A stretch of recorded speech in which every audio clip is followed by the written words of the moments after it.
বৃহস্পতিবার বিধানসভায় West Bengal agricultural produce marketing সংশোধনী বিল 2014 পেশ করা হয়, কিন্তু বিরোধীদের দাবি মেনে বিলটি পাশ না করিয়ে তা পাঠিয়ে দেওয়া হয় সিলেক্ট কমিটিতে।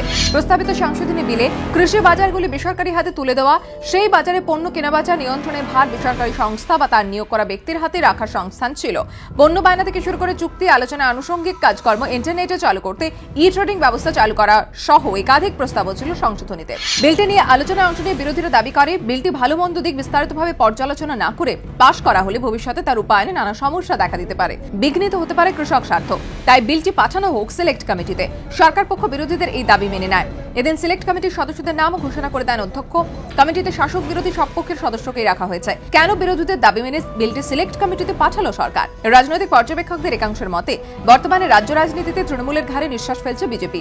এই প্রেক্ষাপটে বাম কংগ্রেসের দাবি মেনে নিয়ে তাদের গুরুত্ব দেওয়ার বার্তা দিল রাজ্য সরকার। দ্বিতীয়ত, সিঙ্গুর আন্দোলনের মধ্য দিয়ে উত্থান যে তৃণমূলে, তাদের কাছে কৃষি পণ্যের বিষয়টি অত্যন্ত সংবেদনশীল। তাই বিলটি পাশ করিয়ে পুরো নির্বাচনের মুখে বিরোধীদের হাতে নতুন করে রাজনৈতিক অস্ত্র তুলে দিল না শাসক দল। তৃতীয়ত, সংশোধনী বিলে যেসব নতুন বিষয়গুলি আনা হয়েছে সেগুলো বাস্তবে রূপায়নে আইনগত সমস্যা দেখা দিতে পারে। সম্ভবত এই আশঙ্কার কথা মাথায় রেখে সিলেক্ট কমিটিতে বিলটি পাঠালো সরকার, যাতে ভবিষ্যতে আরও ভাবনা চিন্তা করে পদক্ষেপ করা যায়, এমনটা ধারণা রাজনৈতিক পর্যবেক্ষকদের। এবিপি আনন্দ।